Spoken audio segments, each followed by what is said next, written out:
I think it was Yogi Berra who said, I'm paraphrasing, that predicting is a risky business, especially if it's about the future. So to deal both with Armageddon and a prophecy of the return is a difficult and serious subject. And when I started writing my books, which began almost 40 years ago, the first book was titled The 12th Planet. I knew then, almost 40 years ago, that whatever volume the final one in that series called the Earth Chronicles will be, it will have to deal with the end of days, which is the name given by the Bible, in the Bible, to prophecies of the last days, the end time, and any other way that the term in Hebrew, which is Acharit Hayamim, is rendered. And I really delayed writing that final book for two reasons. Number one is that I felt I need to do more research, and actually took another 30 years of research to be able to give a plausible answer, one which I believe is the correct answer, but at least it should be sufficiently documented to be plausible. And the other reason is that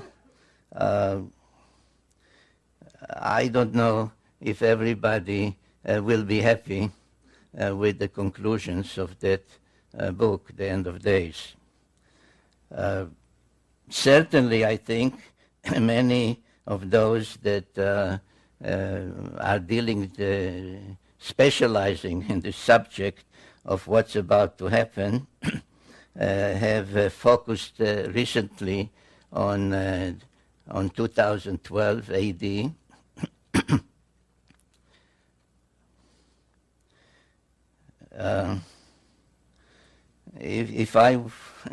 If I wanted to be nasty, which maybe I should be, is I can tell you right off that the only thing certain about 2012 that there'll be another presidential election then, and that no matter who you vote for this time, you will say, let's get rid of the bomb. Because otherwise, what is supposed to happen in 2012? It is mostly linked with the so-called Mayan calendar or Mayan prophecies, and I'll talk about it in greater detail as we go along. But as I understand what others are saying, is that it is a time that something, the present, the past, will come to an end, and something will happen. And when you are pressing those others who specialize in 2012, and you ask them what will happen, they say, well, there's a planet. There's a planet that makes some great orbit and periodically comes to our vicinity, and at that time it causes all kinds of havoc. And in connection or in response to such kinds of prophecies, my answer is that to remind the audience that the same claims were made in regard, I don't know why, but in regard to 2003, and that's when the planet, the unknown planet, Planet X, will arrive, and do all kinds of unpleasant things to us, or maybe good things. And if you will recall, the same kind of prophecies were connected with the millennium, the year 2000. And one way or another, they are always coming back to Planet X. And if you say, what is Planet X? Oh, that is the planet about which this guy Sitchin has been writing. So what is this Planet X, and when really is it supposed to come back to our vicinity, and what is supposed to happen when it does? I started to write about it, as many of you may know, in my first book, The 12th Planet. It took me more than 30 years to research that material for that book. It was published the first time in 1976. The English, not hardcover and softcover, but the paperback edition, which is still selling everywhere, had about 50 printings by now, which is a record for the publishers. The book has been translated into some 24 languages, and I can share with you a personal irritation, and that is that one recent night I was awakened from a sleep which is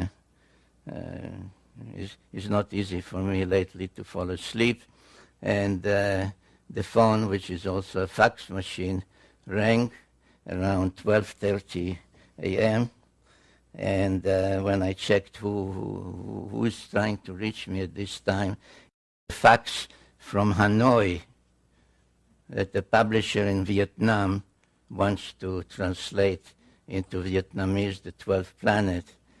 And though it's been translated by now to almost any language you can think of, I was thinking to myself, somebody in Vietnam, in Hanoi, after all that that place means to us,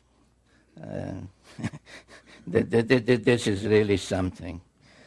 So now what I did in the 12th Planet, and maybe that is the reason for its success and for its still being so powerfully around, is that I brought to life a civilization that was hardly known before, and that is the Sumerian civilization.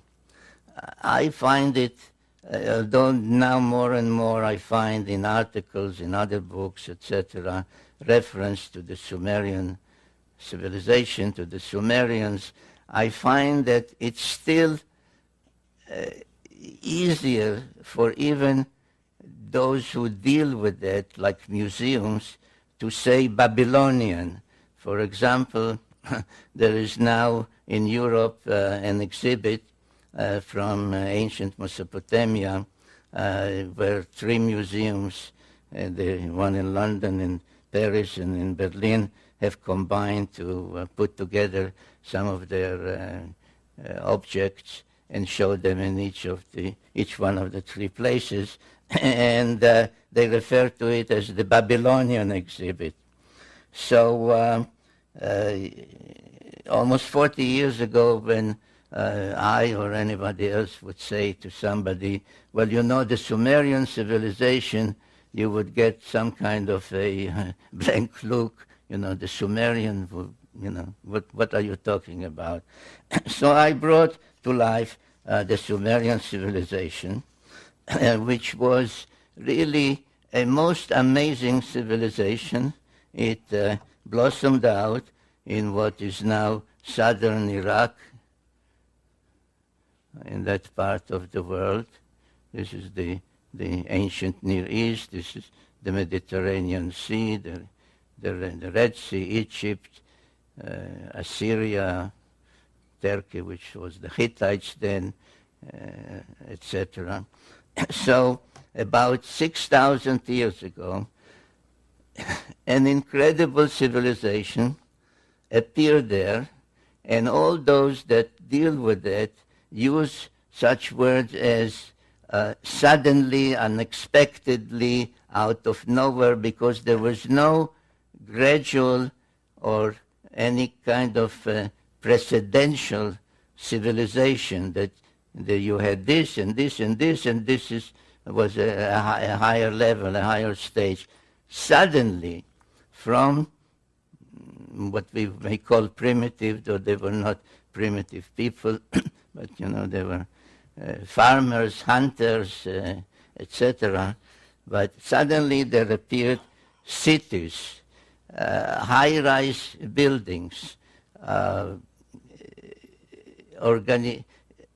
societal organization, kings, priests, codes of law, literature, art, music, musical instruments, all of that within a very short period, appeared about 6,000 years ago. And I sometimes find it necessary to ask people to stop for a minute and think, what is 6,000 years? So we are about 2,000 years removed from the time of Jesus. Now, that time was about 2,000 years removed from the time of Abraham. And then add to that another 2,000 years, and that's where we are talking about, where this great civilization appeared so suddenly.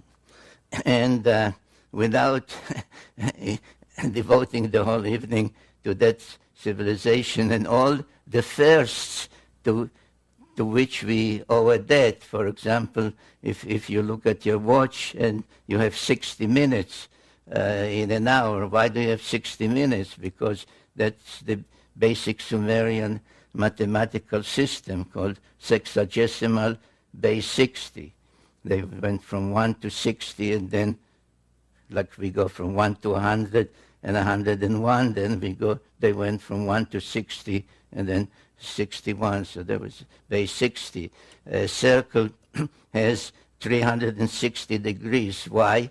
Because it is 60 times 6.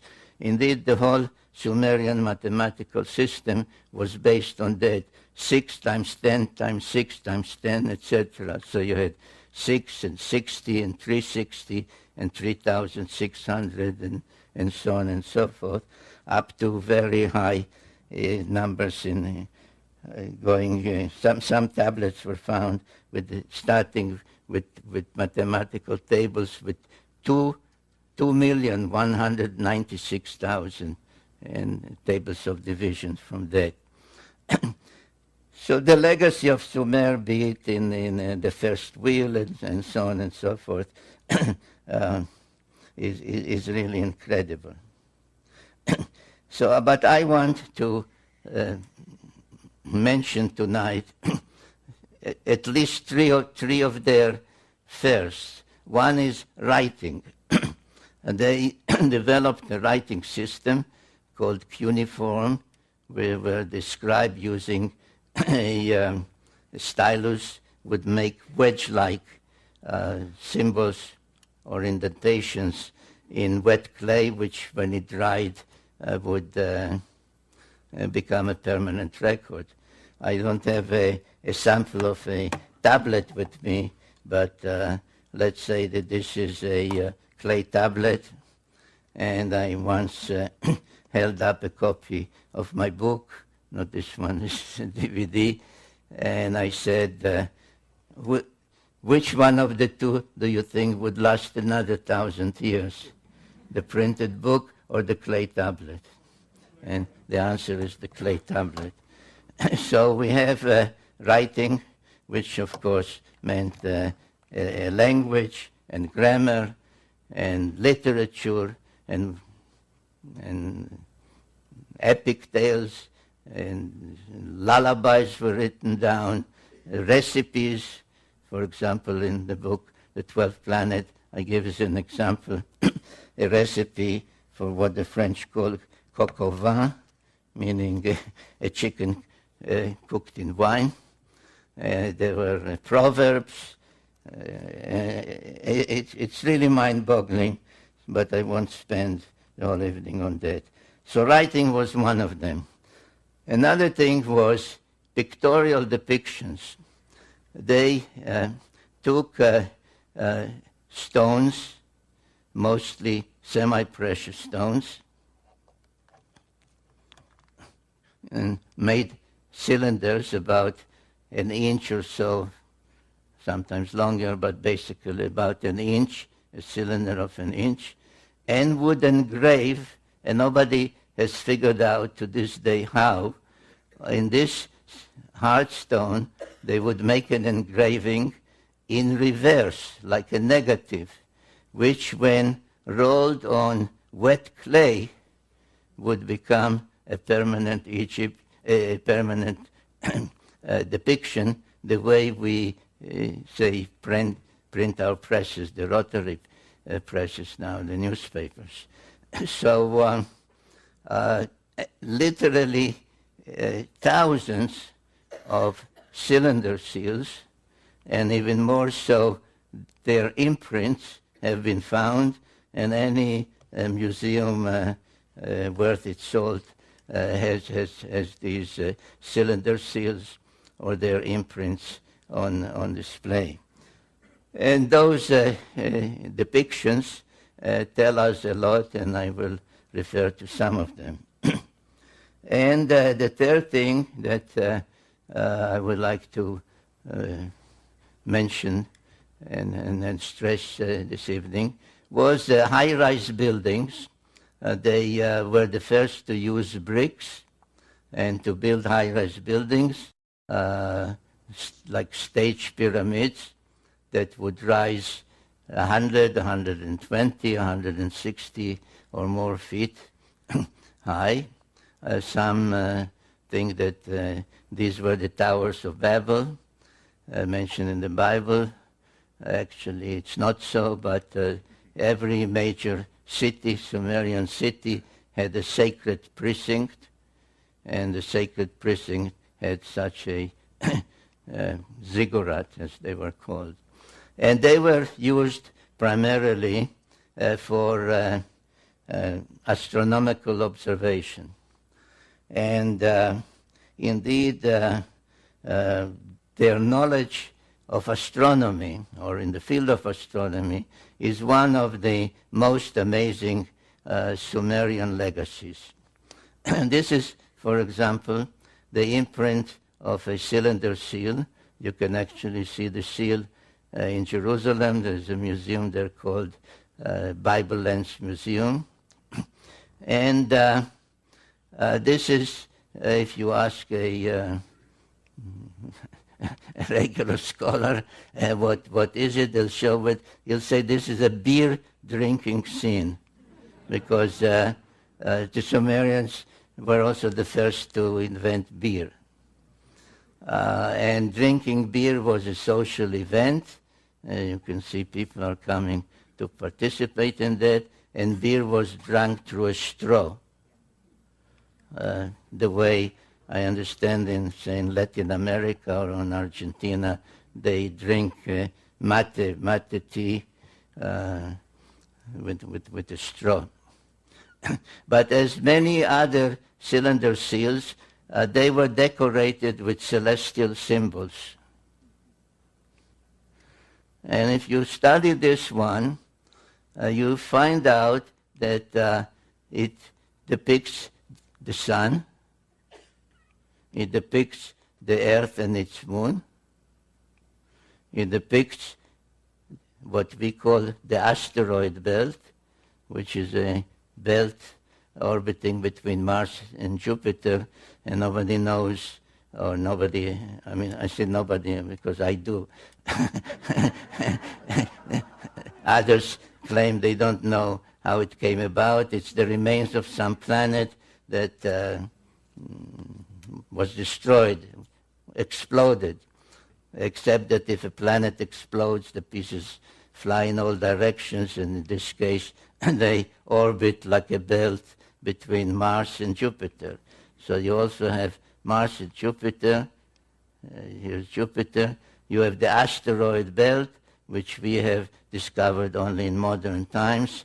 And beyond Jupiter, you have Saturn and its rings, which we did not know about until the invention of the telescope. Now, this cylinder seal is from about 2000 BC, from 4,000 years ago. So this is an example of the amazing Sumerian knowledge in astronomy. But there is even one more amazing cylinder seal, which caused quite an uproar at the museum where it's kept. It's in a museum in Berlin at the time when I came across its existence. It was East Berlin, but they cooperated with me. They sent me a photograph. And if you ask scholars what is the scene depicted, they say, well, this is the god of agriculture granting the plow, a primitive plow, to mankind. A representative of mankind is introduced by a lesser god to the main god who grants the plow. And just as an aside, I'll say, so you tell those same scholars at the museum or in any of their scientific magazines, say, so there was a god of agriculture and that's how you look. They say, no, that's a mythological scene. That's just mythology. But whatever it is, there is an interesting celestial depiction on this one, and this is what it shows. It shows a star surrounded by planets. Now, this arrow is my addition to enable comparison with our knowledge of the solar system. So we have the sun, not the earth, we have the sun in the center, surrounded by planets, all the planets we know of, in the correct sizes and in the correct order, except that here there's one more planet, right here, between Mars and Jupiter, where the asteroid belt is now. So according to the Sumerians, there was a planet there, probably, or one must conclude, the planet which apparently broke up somehow.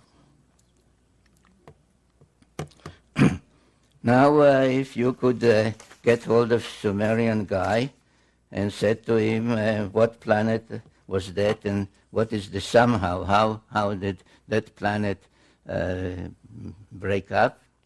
He'll say, well, that's you're asking me something that is been written about in one of our books. It happens to be a clay tablet, not the way we think of books. And that tablet is actually part of 7 tablets. And once they were discovered in a library in northern Mesopotamia, in an ancient library in northern Mesopotamia, and the contents of that story on those tablets was deciphered. They have since been referred as the 7 tablets of creation, paralleling the biblical tale of the 7 days of creation, 6 days of actual creation, and then 1 day in praise of the Creator. So this is one of the tablets, I think the 4th one out of the 7, known as the Epic of Creation. or sometimes known by its opening lines, which is how the Sumerians used to name their epic tales or their tablets in library catalogs, because they were actually set in libraries, and on each shelf there was a tablet that listed all the texts that are on that particular shelf, like a catalog tablet. So no, it's not sometimes known by its opening words, Enuma Elish. Now, what does the Enuma Elish say? The Enuma Elish tells the story how the Earth came to be, how our moon came to be, how that extra planet came to be, and indeed how the whole solar system came to be. And I devote in the 12th planet, and then in another book, Genesis Revisited, chapter after chapter to explaining this epic of creation. But I'll just give you now the the gist of it in a couple of minutes. And they say that once the solar system began to coalesce, the way our modern scientists say, around our sun, and the various planets began to form, an invader, another planet, thrust out of some other solar system, passed near ours, but as it passed near our solar system, it began to be pulled in by the gravitational pull of all those other planets, and changed course. Now you will notice an interesting thing, that while all the other planets rotate in one direction, which is counterclockwise, as we say, this one orbits in the opposite direction, which, being unusual, is called retrograde. But as it was drawn in the opposite direction, inevitably it collided with one of the olden planets in our solar system, which in the Enuma Elish text is called Tiamat. And this planet, the invader, which later was named Nibiru, acquired various satellites or moons as it was passing by the other planets. Tiamat, which is treated as a female celestial entity, had 11 satellites, one of them quite large, unusually large, called in the tale Kingo. And when the clash finally occurred, it referred to in those texts as the celestial battle. Tiamat was hit twice, actually. This is just one of the drawings from my books. Was hit by some of the moons, the satellites of the invader, and was broken up. Half of it became bits and pieces, the asteroid belt, which those texts and the Bible in chapter 1 of Genesis refers to as the hammered bracelet, because it orbits like a bracelet around the sun. And the other half was thrust into another orbit, carrying with it Tiamat's largest moon to become our planet Earth and its satellite, the moon, an unusually large one as things go in our solar system. Now, without spending time this evening on the subject, but it's in my various other books. For example, you know what modern science says about our planet Earth, that all the continents used to be on one side. On the other side was just a huge cavity that was filled with water. and it's still called the Pacific Ocean. If you read about the origin of the moon, etc., it all corroborates, it all agrees with this Sumerian cosmogony. And now, what happened to the invader? According to the Enuma Elish, the Epic of Creation, the invader itself became a member of the solar system, a 12th member, because they counted the sun, the earth, its moon, and not 9 but 10 planets. So when I discussed with my first publisher the title, the suggested title for my book, the first book, The 12th Planet, I tried to explain to him that this is really the 10th planet, which is the 12th member of the solar system. And he said, Sitchin, we'll call it the 12th planet. So it is known as the 12th planet, though it is in reality the 10th planet. And all the Sumerian tales do include the planet we call Pluto as part of the tale. So I wrote on my website a piece when the astronomers meeting in Europe decided to dethrone Pluto and said it's not really a planet, it's a planetoid, it's this. I wrote a piece on my website and said, let Pluto stay the way the Sumerians had it. So this is the planet that remains in orbit and has been renamed Nibiru. Now, on many Sumerian and afterwards Assyrian, Babylonian, and so on depictions, all the 12 members of the solar system are depicted, and you can see the sun, you can see the moon, you can see this Nibiru, whose symbol became the winged disk. You can see all the others with their symbol, and you can see the 7 dots, which is the symbol for Earth. Now, you may well say this is wrong, because we all know that Earth in New Age parlance is the 3rd rock from the sun, right? So there's Mercury, Venus, and Earth. And that is true.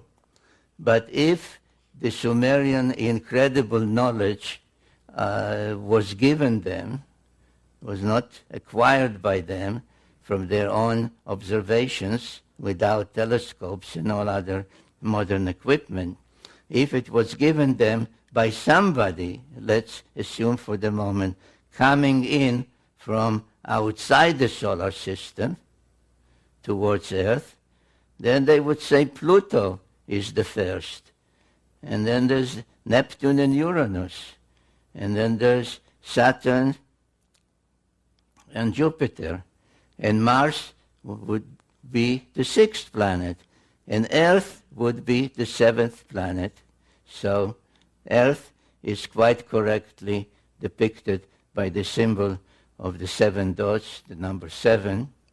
And this is something I would like you to keep in mind as we proceed with this presentation, because it is very significant towards an appreciation of the evidence from the past about the future.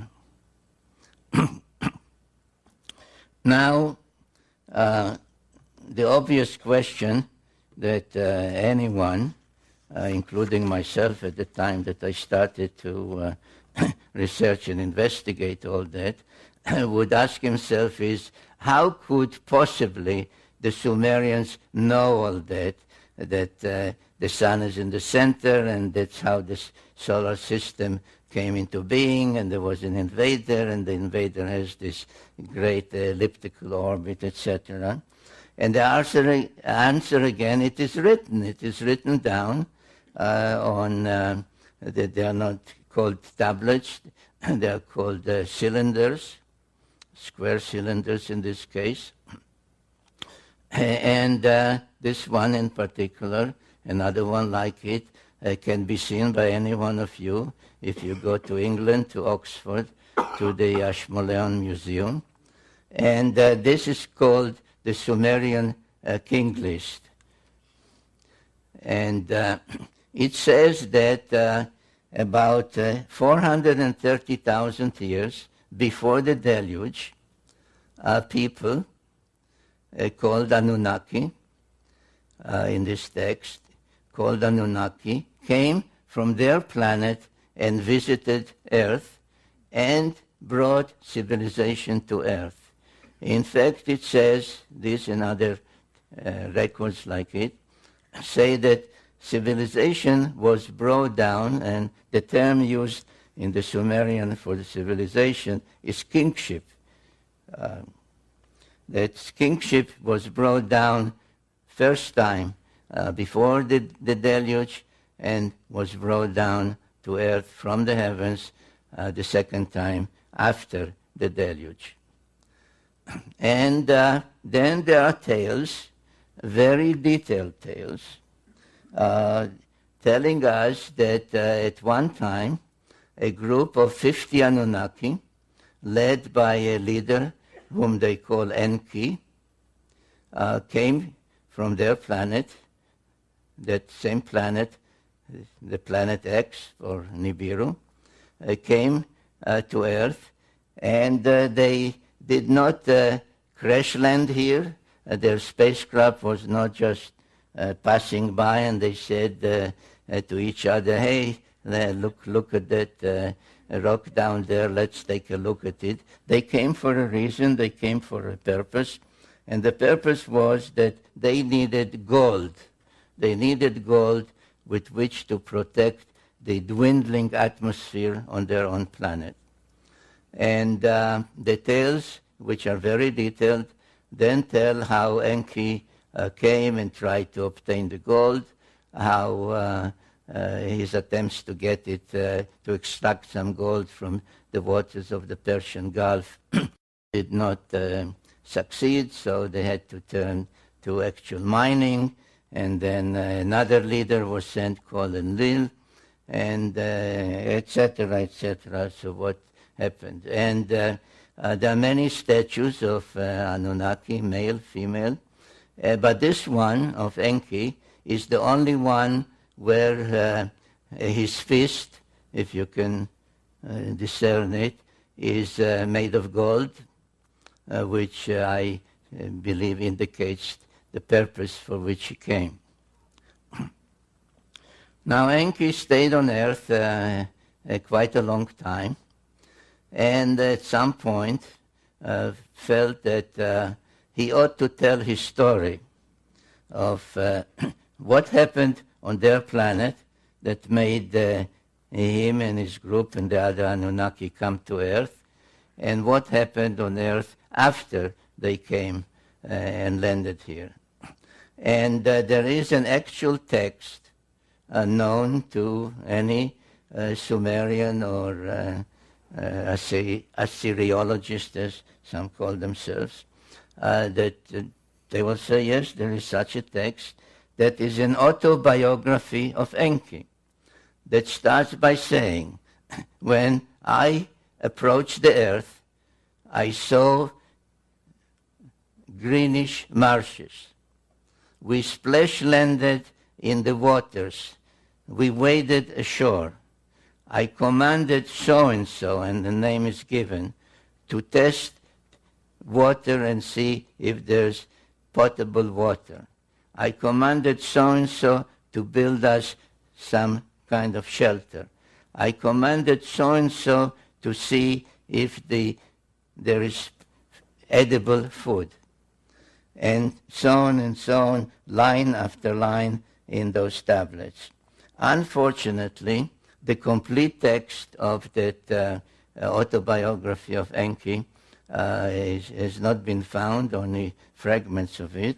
I used about 800 different sources to reconstruct the story of Enki, because I felt at some point in my own writings that it is not enough to tell the story of what happened here through the prism of the Sumerians, or to some extent the Old Testament, the Hittite writings, etc. But it is also important, especially to know why they came, what happened on their planet before they came, through the eyes and through the speech of one of them. And I chose Enki because he did dictate an autobiography.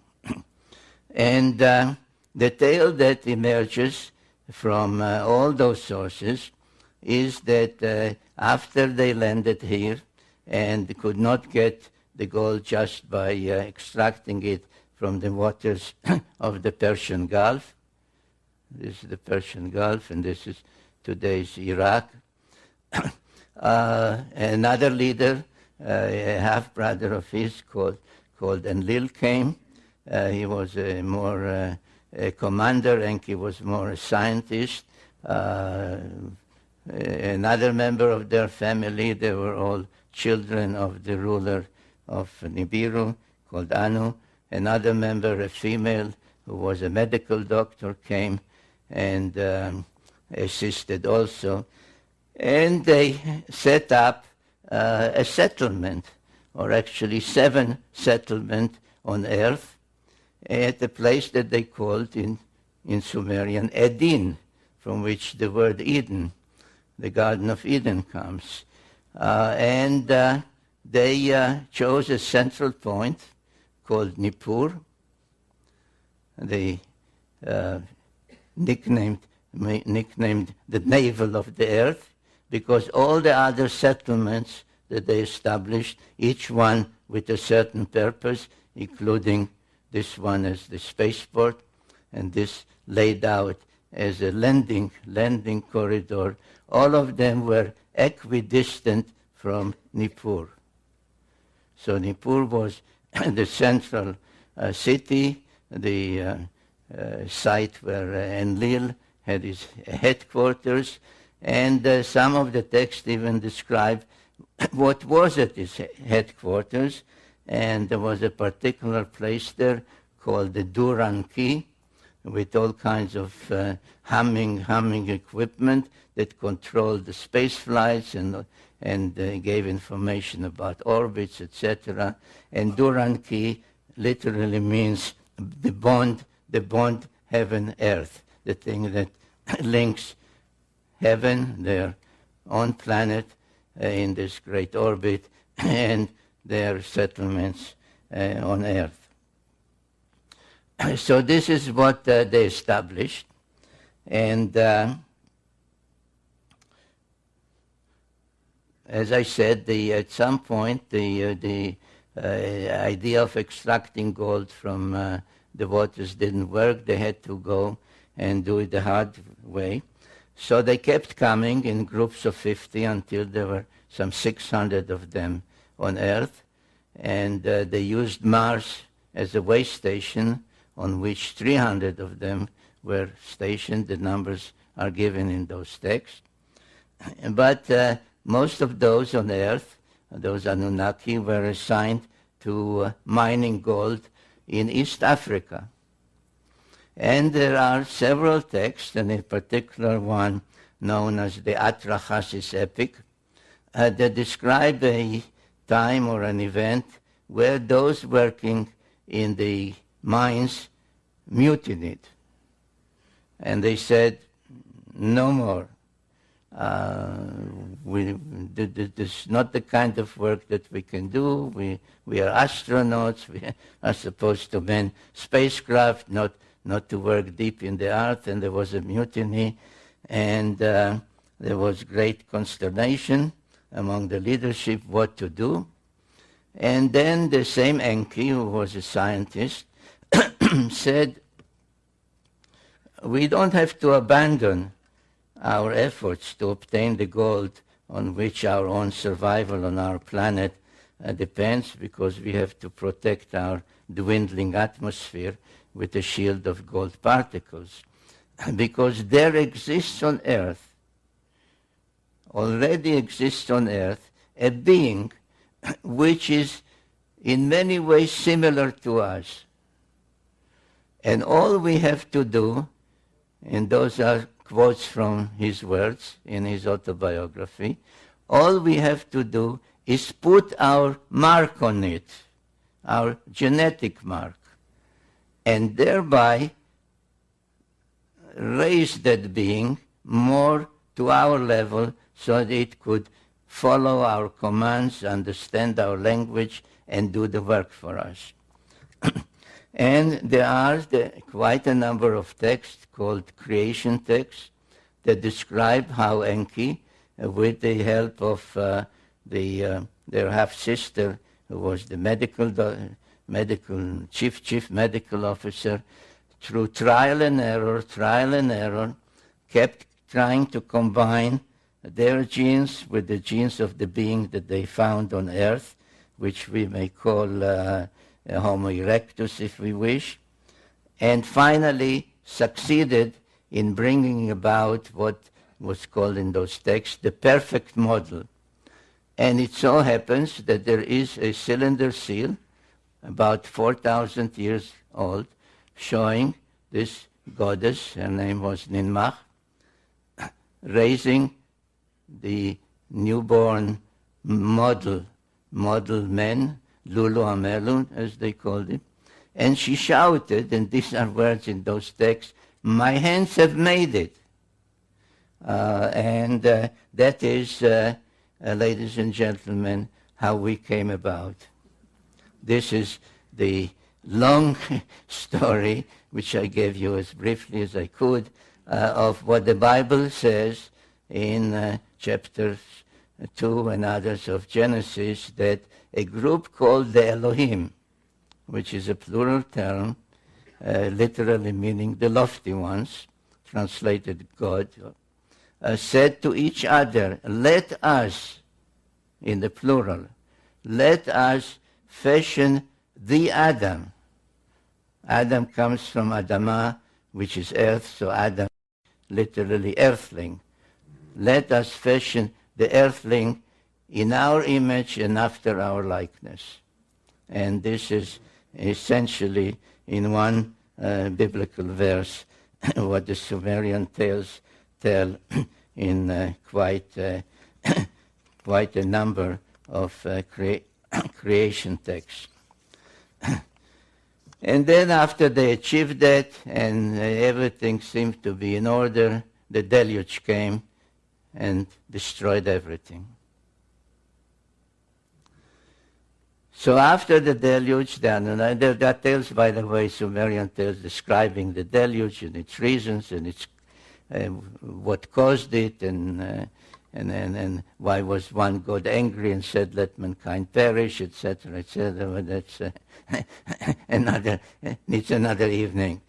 So after the deluge, when the water subsided, they had to restruct and recreate and restart everything from the beginning, and they could not do it anymore in the Edin, today's Mesopotamia or Iraq, because it was all covered with millions, or now one should say billions, of tons of mud, and nothing could be done there until the earth would take generations and generations to dry. So they shifted the whole project from where it was. If you recall, it was this way. Everything was anchored on Mount Ararat, the twin peaks of Ararat, which stand out as a marker, and laid out exactly the same idea of a landing corridor this way. Now they used as one of the facilities to to serve their purposes, a great platform that they had built here and that survived the deluge, right here. And again, using this notion of equidistance from there to the spaceport, which was here and here, to create the whole landing pattern, they chose a new mission control center, a new place for the Duran key, right here. And this place is known today as Jerusalem. So Jerusalem, and I sometimes, either at seminars or when I took groups with me to tour these places, I would say to them, why is Jerusalem sacred? I say, well, it is sacred to Muslims because the tale is that Muhammad was taken from Mecca or Medina one night on a winged horse and brought to Jerusalem, and there he was taken aloft and visited heaven for one night. So that's. But why was Muhammad taken to Jerusalem? Why wasn't he lifted just from Mecca or Medina? Well, because that place was already known as a sacred place, because the Christians believed that that's where Jesus preached and was crucified, etc. So I said, so why was Jesus crucified in Jerusalem? He was born in Bethlehem. He came from Nazareth. Why Jerusalem? Well, because that's where the temple was. The Jewish temple, the Temple of Solomon. So why was the Temple of Solomon there? Well, people don't know. So I tell them, well, it was there because the same Anunnaki who had this pattern and had Nippur as the navel of the earth and mission control center before the deluge, set up this layout and made Jerusalem mission control center after the deluge. And equidistant from it is the spaceport and twin peaks emulating the twin peaks of Ararat. Twin peaks are here in the Sinai Peninsula, and twin peaks, artificial ones, because there were no mountains there. So they built two mountains known as the Giza pyramids. Now, things did not go so well after the reconstruction and the setting up of the alternate mission control center. The Anunnaki, who, according to the tales by Enki and others, were engaged in almost constant wars on their planet, had at the time a leader called Anu, but he was actually a usurper. He usurped the throne. And under the Sumerian sexagesimal system of 6 times 10, 60, etc., he ranked as the top rank 60. And his successor was a son called Enlil, who was given the rank 50. But Enlil was not the firstborn son. It was Ea, or Enki, as previously known as Ea, Enki, who was really the rightful successor, but he was demoted to rank 40, and so on. So there was a pantheon of 12, matching the 12 members of the solar system, and matching other 12, without belaboring it, 12 months of the year, 12 tribes of Israel, 12 disciples of Jesus, and so on. So 12 was a celestial number. So the relationships were such that the conflict was almost inevitable, especially since it had a lot to do of who was mothered by whom, who was the father, who was the mother. If this one was also the son of Anu and Antu, then he was this rank. But if this one was only the son of this one, but not this queen, he had another rank. So the relationship was quite confused and convoluted, and leading to conflict, which soon appeared on Earth. And one of the events that took place,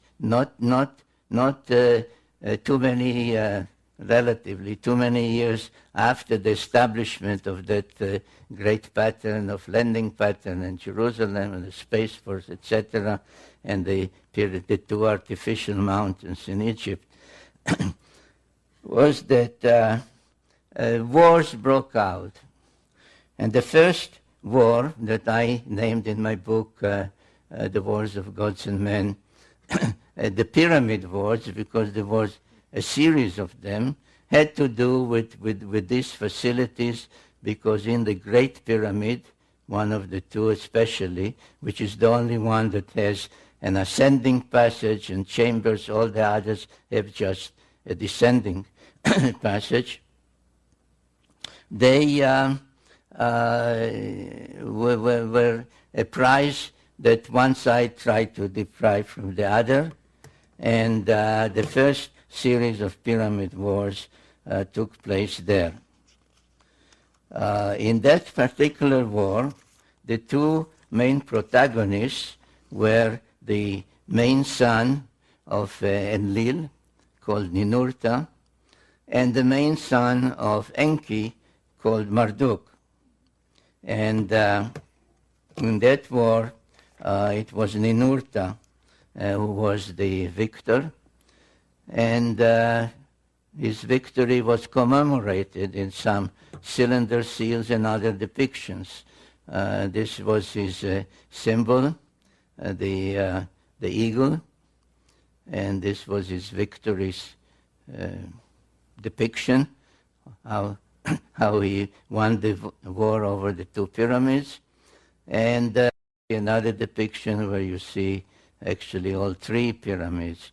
And this, by the way, is another of the proofs, of which I have many, and I deal with it extensively, of who built the pyramids and when they were built, and that you see that already in Sumerian times, which preceded the pharaonic times by thousands of years, the existence of the pyramids was already known. Around 2900 BC, a Sumerian king called Gilgamesh went in search of immortality. Now, the whole business of immortality doesn't really exist, because all the tales tell us that these so-called gods, the Anunnaki, were both born and died.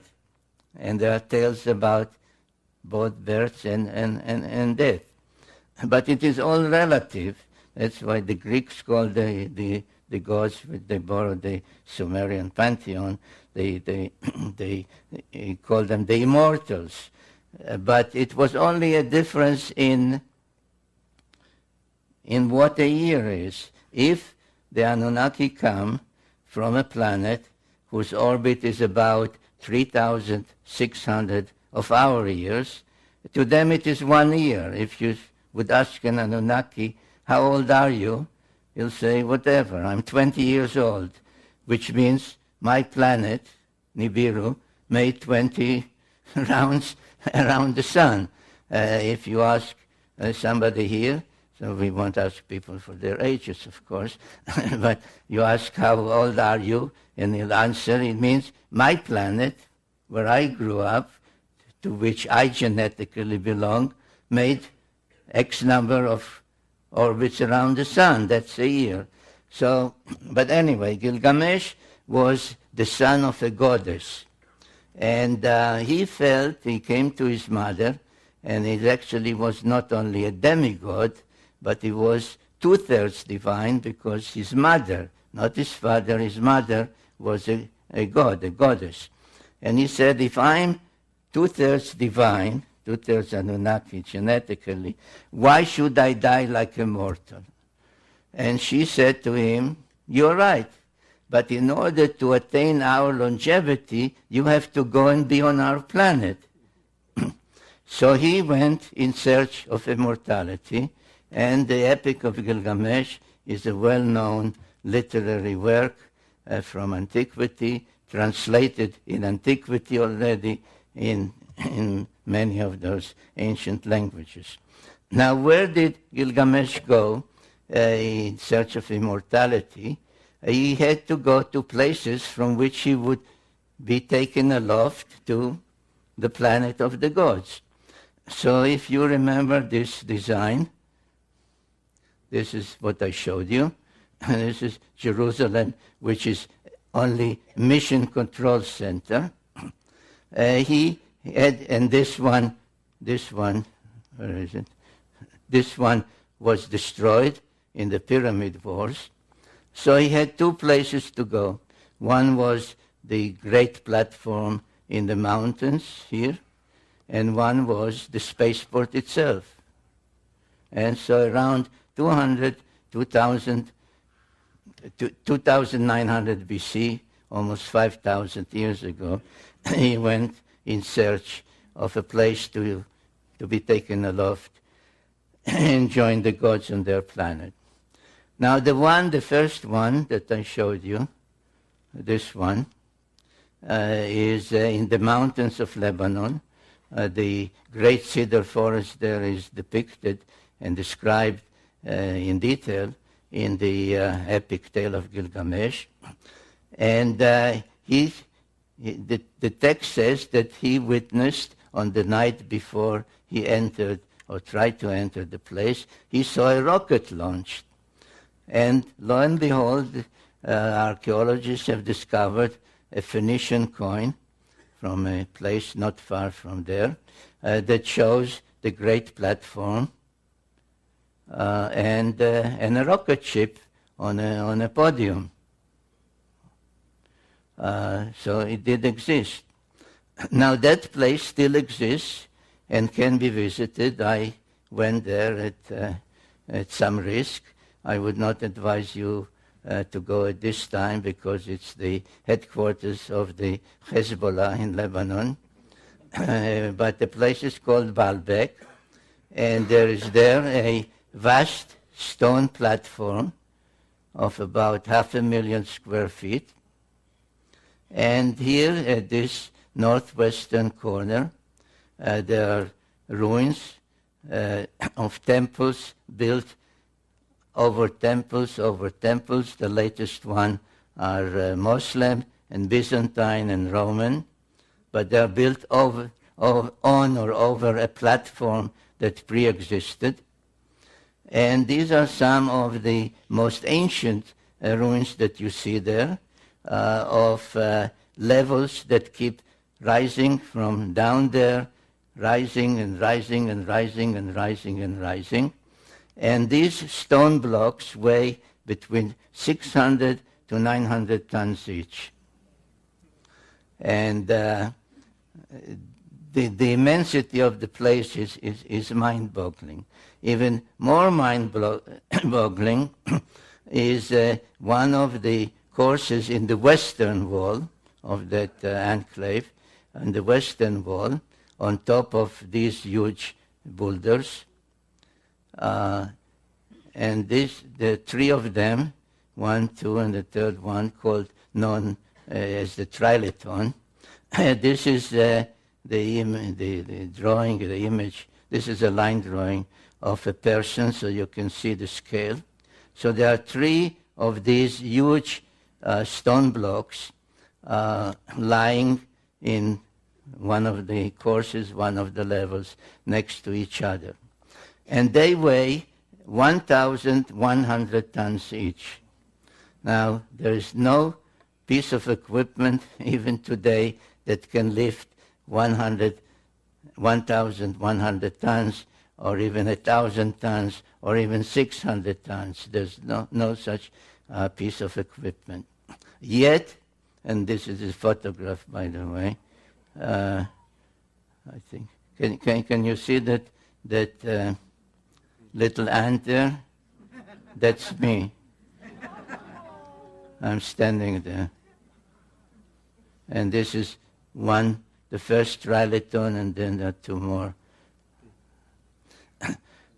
Now we know where they came from, because about 1.5 miles away, there is the quarry from which those stone blocks were cut and lifted and brought.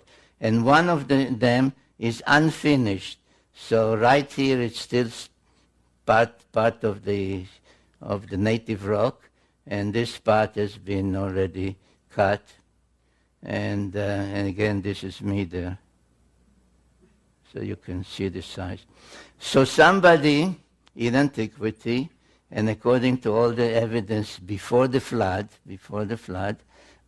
cut those stones and lifted them over 1.5 miles and put them there, not drop them on the ground, but put them exactly where they should be, where they belong.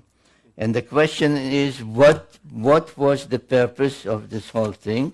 As I said, Gilgamesh reported that he saw a rocket ship launch there, and the Phoenician coin also depicted. And it was only after I saw photographs of about a year ago, I think, of the Chinese launching their spacecraft for the first time. Now, we are used to launch towers made of metal and so on, but this is also built out of some kind of stone. So I have no doubt that what we see there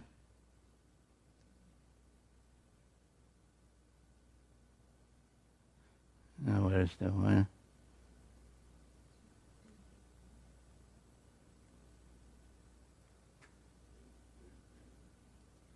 Right, because this is exactly the same thing as the Chinese have built, because this starts somewhere there and goes down and down and down and down to well below ground. So this was a launch site to which Gilgamesh went around 5,000 years ago in order to be lofted to the planet of the gods, Nibiru. But he failed. There's a whole tale that he had a companion, and they killed the sacred bull, the bull of heaven, and had to escape for their life. So it didn't work. So he didn't give up. He went to the other destination, which, if you recall a previous slide, was the spaceport in the Sinai Peninsula. And what was there we also know, because the Egyptian has depicted it, and this is a depiction found in the tomb of an Egyptian called Hui, who was the governor in ancient times of the Sinai Peninsula. And in his tomb, the burial chamber is surrounded on the walls with depictions of scenes from the lands where he was an official. And this is from the Sinai, and I think you can see that this is an underground silo, because you see the ground level with trees and giraffes, etc., and you see it multi-stage rocket ship and the command module sticking out from above ground. So this is what existed in the Sinai Peninsula. Oops, we go forward. Right. And again, like in the Sumerian tales, there are Egyptian texts. The collection is called the Book of the Dead, because the Egyptian pharaohs claimed that they have, by being a pharaoh, they were divine, semi-divine, demigods, and had the right after they died, in an afterlife, to join the gods in an afterlife. So after they died, according to the Book of the Dead, they went on a simulated journey to the spaceport, to where the spacecraft or rocket ships are, and then to be taken aloft. And the Book of the Dead has many illustrations. This is just one of them, that shows the 4 pilots that welcomed him aboard the spacecraft, one of the pharaohs. So there's no doubt that there too the facility for being taken aloft did exist. However, it does not exist anymore. Baalbek still exists in ruins, but the spaceport in the Sinai does not exist because in one of the next wars between the various clans of the Anunnaki, the Enlilites, the Enkiites, Ninurta, Marduk, etc., they resorted to the use of nuclear weapons. And the spaceport in the Sinai was a target. And you can see to this day 2 things. One is you can see the immense cavity to this day from space. This is a NASA photograph. And the crack in the peninsula is a result. And if you go there, which I did by myself and with a group, if you go there, you find in that particular spot, you find in the middle of pure white limestone mountains. Everything is pure white. You see a huge field with broken, burnt, and totally blackened rocks. And one of the visits, I took samples. They were tested. There's possibly some radioactivity, but it's inconclusive. But in 2024, almost 4,000 years ago, the Anunnaki resorted to the use of nuclear weapons. There is a long text called the Era Epic, E-R-R-A, Epic, that describes the reasons, who did it, how they did it, what the number of nuclear weapons that were used in 2024.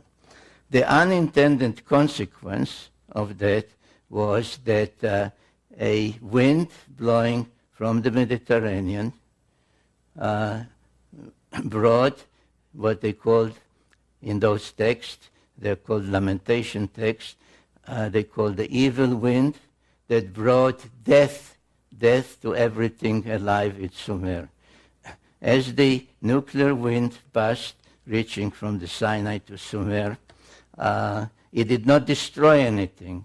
The lamentation text lament that the stalls stand, but the animals that were there are all dead.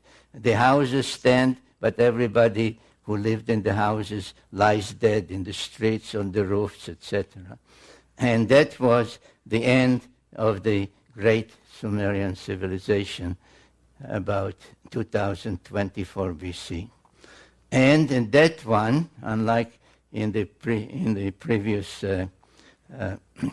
wars, where Ninurta, the son of Enlil, was the victor, Marduk, the son of Enki, was the victor, and that was the beginning of the rise of Babylon.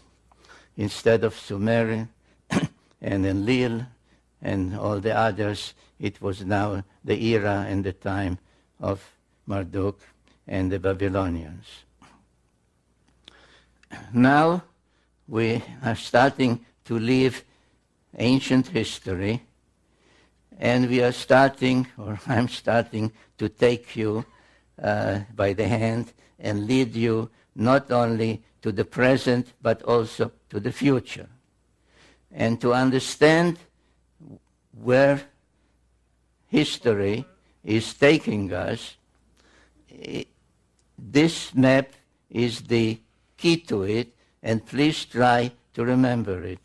If you recall the layout of the landing corridor from Mount Ararat this way, and Jerusalem as Mission Control Center, the spaceport, the Giza Pyramids, and the place in Lebanon called Baalbek today. These are the 4 space-related sites that if you keep them in mind, you understand what happened afterwards, what happened in recent times, and what the present conflict is all about. When the dust, let's use that expression, the dust of the nuclear explosion and the demise of Sumer settled, several hundred years later, when perhaps passage was possible again after the use of nuclear weapons here, a major event took place. It is called the Exodus of the Israelites from Egypt. And the Bible says that after about 400 years, God remembered. He said, oh, by the way, I forgot all about those people. There was this guy Abraham, and I promised him a certain land, the promised land. I made a covenant with him. And then I forgot all about it. But now it's time to fulfill my promises. And the Israelites left Egypt, and I didn't write it yet in any of my books, but I can tell you now that if I ever do, I will tell you that the starting point of the Exodus was the Sphinx, because the Sphinx gazes precisely along the 30th parallel towards the spaceport. There was, of course, no more spaceport there, but the mountains remained, and the mountain which held the various facilities was there, and the Bible calls it Mount Sinai, the mount in the Sinai Peninsula, Hara Elohim, the mountain of the gods, of the Anunnaki. So they were sent here on this Exodus to resume the relationship, the commandments, etc., which required for them to proceed to accept all the moral teachings of the Sumerians. I think in my very first book, The 12th Planet, when I talk about the Sumerian law codes, I say everybody, most people know about the ancient law codes. Hammurabi, the Babylonian king, his law code, which is on a stone block in the Louvre in Paris, is a code of crime and punishment. It says, if you did this, that's your punishment. The Sumerian law codes, and there's one, for example, by a king 1,000 years before Hammurabi, 1,400 years before Hammurabi, that was a law code of justice that said you shall not take away the donkey of a widow. You shall not delay the wages of a day laborer. Those were the Sumerian law codes. So these were the Sumerian commandments, the Sumerian moral laws that had to be reaccepted, renegotiated at Mount Sinai. And once they were, they had to continue. There was difficulty in going straight. They went around, but anyway, finally they got to Jerusalem. And what did they do once they got to Jerusalem? They built the temple to Yahweh on a platform that existed there. And if you have not done it yet, I urge you to go to Jerusalem, because along the Western Wall, this of course doesn't exist anymore. This is now replaced by a Muslim structure. Along this Western Wall, just as along the Western Wall in Baalbek, in the landing place of Gilgamesh. And this is an aerial photograph. This is the area that's called the Temple Mountain. And this is where the temple stood, and the Holy of Holies and the Ark of the Covenant. Interestingly enough, that I noticed when I was there and when looking at the area, there are trees everywhere, but not here. Nothing grows here. So this is the western wall, and an opening was made along the western wall after being blocked for thousands of years. And what was discovered there is mind-boggling, because in the same place, the western wall, as in the landing place where Gilgamesh went, there is a trilithon, not of 1,100,000 tons, but only 600 or 700 tons, 3 immense stone blocks lying one next to the other, just as there. And somewhere there, there is a sign that says that this is exactly where a tunnel leads to the Holy of Holies above the platform. This is another shot of the trilithon in Jerusalem. Now, when Yahweh, the God of the Bible, commanded David and then Solomon to build a temple exactly on a pre-existing platform, this is what he said. These are exact words in translation. And I cannot read from this angle. Will anybody read out loud, please? Thus has said the Lord Yahweh, this Right. is Jerusalem.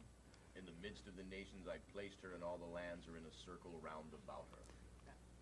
Well, in the midst of the nations, in the center of the circles. Well, that could not be more explicit that this is the layout of the Mission Control Center.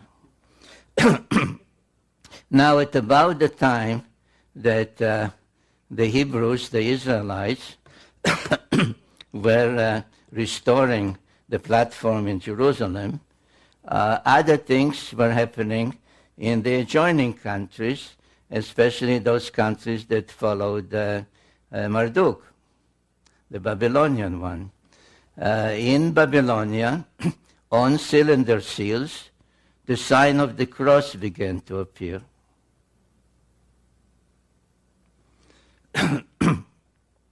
In Assyria, the kings began to wear the sign of the cross on their chest. The same happened in Egypt. Now, these are all from around 1000 BC, 900 BC, 800 BC, 700 BC. Now, what does it mean? What does it signify? Well, the sign of the cross, it may come as a surprise to my Christian friends. The sign of the cross is not a new sign, and not a sign developed or invented at the time of Jesus. This is a very ancient Sumerian sign, and each time that the planet Nibiru, that usually was depicted as a winged disk, was on its way back to our vicinity, each time that the reappearance of Nibiru was expected, the depiction, the symbolism for Nibiru, for the planet, changed from the winged disk to the cross. So this one, for example, this is one of the most ancient ones. This is another one. This is when agriculture was granted to mankind, and so on. And if you look at the orbit of Nibiru, roughly 3,600 years. In my book, The End of Days, I explain why the orbit might have become a little shorter, only 3,450 years. But anyway, we can work with this 3,600, which is a good round number, and part of the sexagesimal system. 6, 10, 60, 360, 3,600. So from the time that Nibiru was in our vicinity, making the great round around the sun, which is called the perigee, the point closest to the sun, he goes out, slows down, reaches this point, the apogee, and then starts on its way back.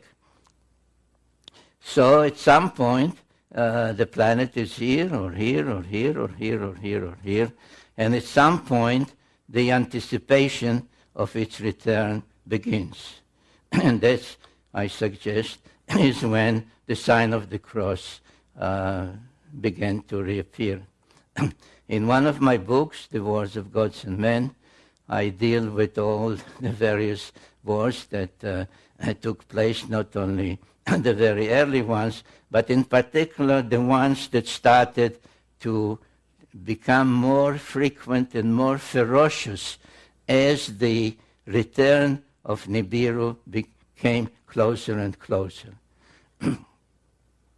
It seems as if it became much more important who would be in control, who would welcome them, whose particular aspect of religion would be more predominant, etc. And it was at that time, precisely around 750 BC, that the biblical prophecies also started. They started with the prophet Amos around 750 BC. Now, in general, no distinction is made by people writing on the subject, and most of whom really don't know Hebrew, so they rely on translations. The whole thing, biblical prophecy, is taken as as one lump subject. But if you know Hebrew, and if you study the various prophecies in great detail and know the precision of the Hebrew language, you begin to see that the prophets were really talking about two different things. One was called the day of the Lord, and Amos spoke about it. Another, I think, I quote Habakkuk. I can't see from this angle. Anyway, they started to talk about the day of the Lord. The day of the Lord is coming. The day of the Lord is near. And it was described as a time of celestial phenomena. There would be darkness at noon. You will not be able to see the stars at night. The moon will not shine its light, etc. and so on and so forth. I don't know if it's easy for you. I had about 30 slides with all these biblical quotations, but I realized that it would be very difficult even for the audience to read them. So at the same time, similar prophecies known as Akkadian prophecies, Assyrian prophecies, Babylonian prophecies began to also talk about the return, the celestial Lord would come from the south, would be first seen in this constellation, and so on. And I drew some of these charts to show you and show how you can relate some of the text to the progress of Nibiru coming back to Earth's vicinity. This is another sketch that really renders as a sketch literal wording, saying you first can see it from there, then you can see it here, and so on and so forth as the planet returns. There were even discoveries of astronomical records. These are called astrolabes because they depict the circular heavens around Earth on plain paper with all the stars being named, where the progression of Nibiru from being seen in this part of the heavens to being seen in this part of the heavens at its apogee, its perigee, is actually recorded as having been witnessed and seen by Assyrian and Babylonian astronomers.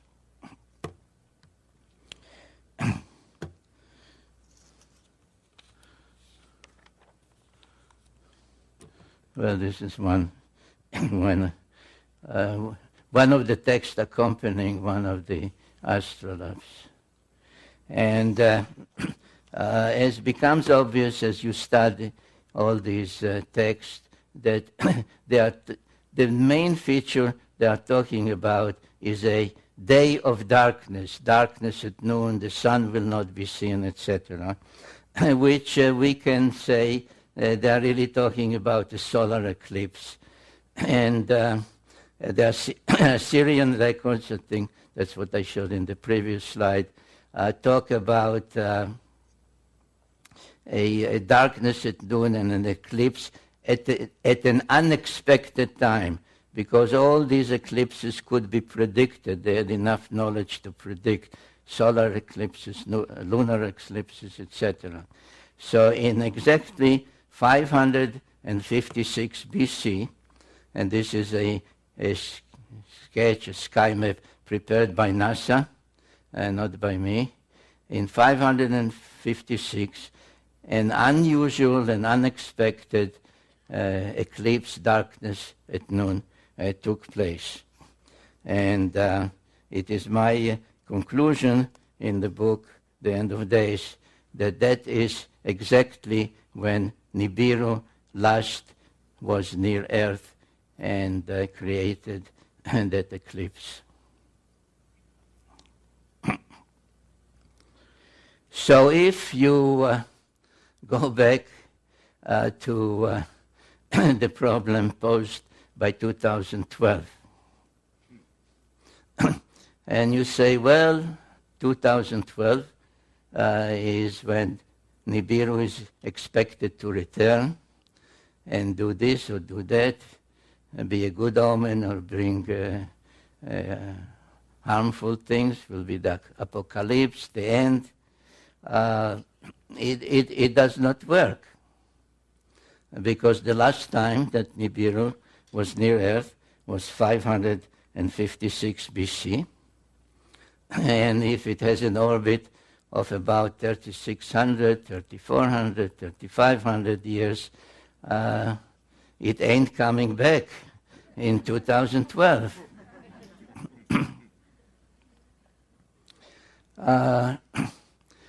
So what might happen, if not in 2012, in some other time, in our lifetimes perhaps? And this takes me to the other part of the biblical prophecies, where I told you that there were really two things that were discussed and prophesied from about 750 BC to about 550 BC, the time of Ezekiel. They spoke about the day of the Lord, the celestial Lord.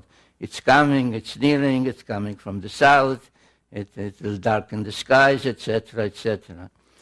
But then the other part, they switched to a term called Acharita Yamim, the end of days, which some translate end time or any other way people want to translate. But the time, the question is, what do we mean by time? But whatever we call time will come to an end.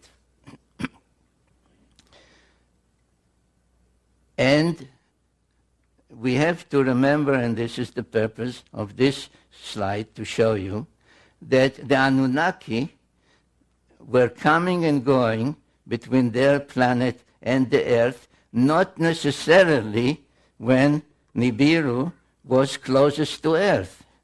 as a matter of fact, they could not do that, because it is at this point that the planet, their planet, that slows down here, gains speed and moves fastest around the sun.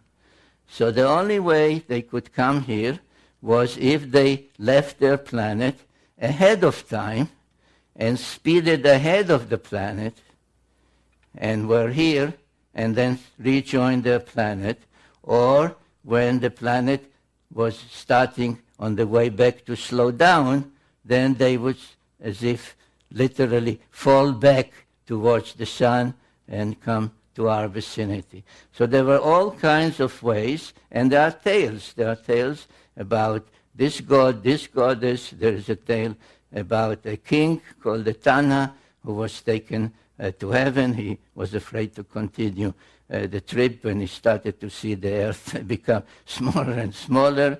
There was one of the sons of Enki by an earthling woman called Adapa, who was taken for a visit with Anu in heaven, taken and brought back. So he did not stay 3,600 years on Nibiru. So comings and goings are possible even when Nibiru is not precisely at its closest to us. And what did happen in 556 BC, when so many of the other nations expected the Anunnaki to show up again, is that instead of showing up, they left. I don't have the slides here, and I'm not intending to spend more time because I'm way beyond my time already. But in the book, I suggest that the point of departure was the famous Nazca lines in South America.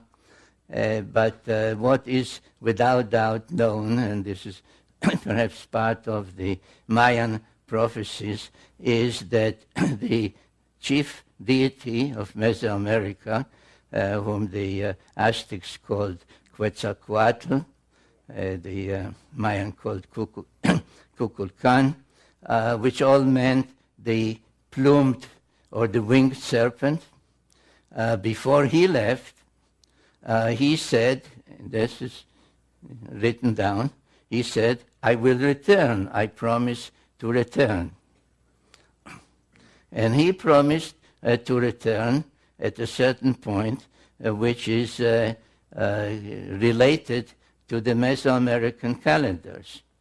Now, the so-called Mayan calendar, where the whole business of 2012 appears, is really a calendar called the Long Count, which was started not by the Mayas, was started by the Olmecs, people from Africa who were brought over by Quetzalcoatl, that I identified as the Egyptian god Thoth, were brought over in 3113 BC. And this is the calendar that the Mayas used. The whole business of 2012 is based because the calendar, its various symbols depict 1 day or 20 days or 360 days, etc. And this is called this one is called the Baktun, and 13 Baktuns will culminate in, by some calculation, 2012. Now, it depends how one calculates, because it depends if you divide the days by 365 or by 360. One way that has been suggested only a century ago really arrives at 2087 as the Mayan 13th Baktun. But in general, my feeling is that it is not applicable at all, because if you follow the biblical prophecies, they are dealing with a cyclical timetable. This so-called Mayan calendar is a linear one, like day 1, day 2, day 3, etc. The same as the AD calendar, 2000, 2001. Why nothing happened 2000? Because after 2000 came 2001. Like I showed you at the beginning, that some said 2000, then said 2003, 2000. All the predictions in the Bible, both the Old Testament and the New Testament, speak of a cycle. The beginning will be the ending. The ending is the beginning. The past is the future. And this can take place only in a cyclical thing. And what was, is more quotes of the same subject about the end of days and what will happen there. Now, the best clues in the Old Testament about this whole business of the end of days, when will it be, not only what will happen, but when will it be, is in the book of Daniel. I just almost skipped fast because it takes too long to start reading all that. But one of those that really devoted the better part of his life to studying the meaning of the prophecies and the timetable given in the book of Daniel. And there's some number of years, but the best clue is where the angels tell Daniel, the end of days will come after half time, time, and 2 times. And Daniel, like we say, what do you mean by that? What half time are you talking about? I'm not talking about football, right? And he was left with no answer. So Sir Isaac Newton, who is known more about celestial orbits and such other things, spent most of his time delving into those prophecies and trying to calculate them. And a handwritten document by him came to light relatively recently, 2-3 years ago. And when it came to light, the news headlines were that Sir Isaac Newton calculated the end of days at 2100 AD, 2160 AD. I was fortunate to be able to obtain a photocopy of that handwritten page, which is written front and back. In the book, The End of Days, I give what it says. I quote what it says. I do not show the photographs because I have no permission to do that. So you are now seeing, you are the first ones to see the photograph of the handwritten document by Sir Isaac Newton. And he calculated also in 3 ways. And the number 2160 does indeed feature heavily in his calculations. But when I looked at his calculations on the back of the page, I said, oh my God, he is talking about zodiacal times. Because one of the things, again, a so-called Sumerian first, was the devising of the zodiac, of calculating how the earth on the first day of spring here, after a full year, does not precisely return to where it was, but is slightly retarded. The retardation amounts to 1 degree of 360 in 72 years, and a 30-degree zodiacal house, therefore 30 times 72 is 2,160. So the mathematical zodiacal time is 2,160 years. And there's no doubt, though, the beginning of the zodiac is attributed to the Greeks, that the Sumerians knew it. They named all the 12 zodiacal constellations in the correct order. This is all Sumerian names. They depicted them the way we still use to this day. So there's no doubt that they knew the zodiacal times. But again, as with other things, how could they? How could any immortal Sumerian not only measure the delay of 1 degree in 72 years, but of 30 degrees of the shift from one zodiacal house to another in 2,160 years? And the answer is that, again, this was a Anunnaki device and not a Sumerian device.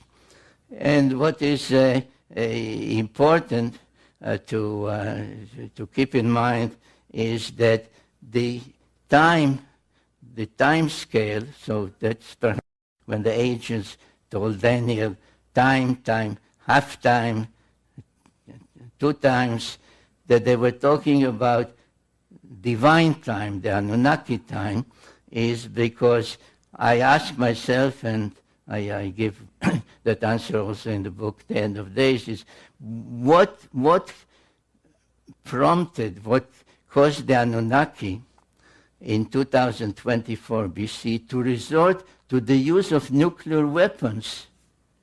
What was the problem? And the problem was that Marduk said that the age of the bull, the age of Taurus, which was the age of Enlil, is ending, he said, and my age, the age of the ram, the age of Aries, is beginning. He claimed that this is the correct zodiacal scale.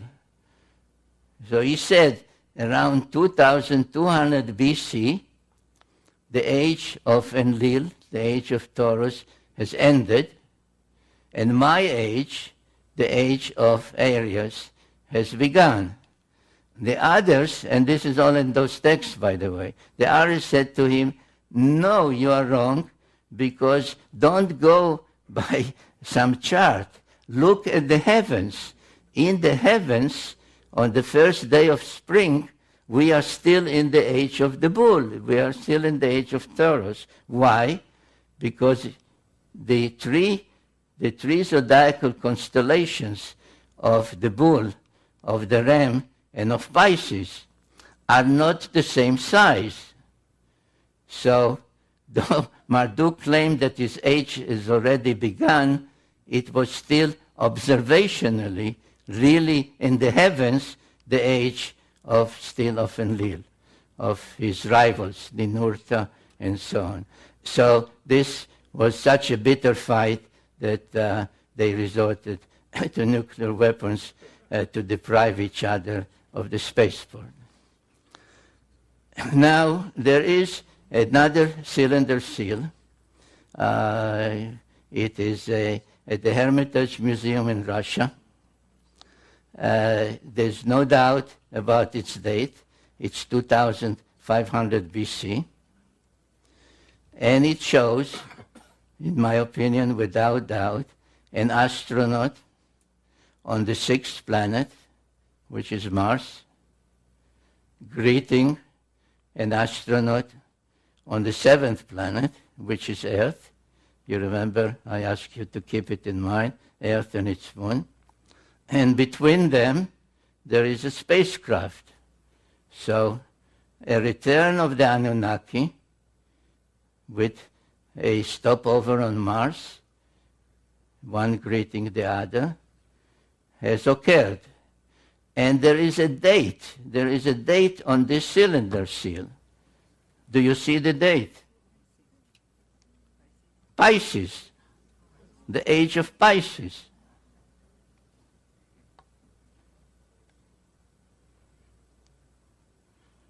The age of Pisces.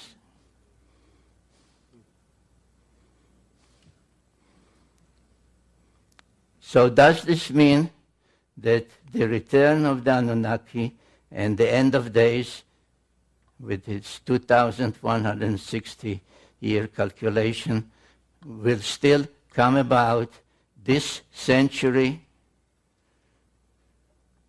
Maybe. Because there is a because, ladies and gentlemen. Because just at the place that, according to the New Testament, is called Armageddon, where the final war will take place,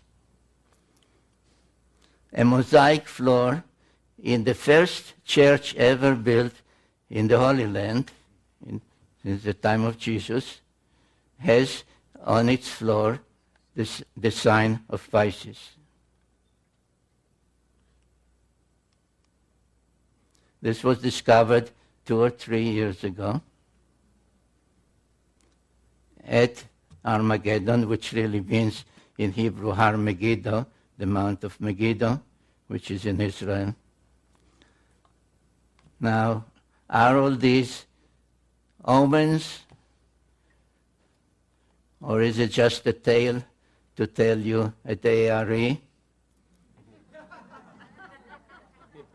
I don't know. I believe that these are omens.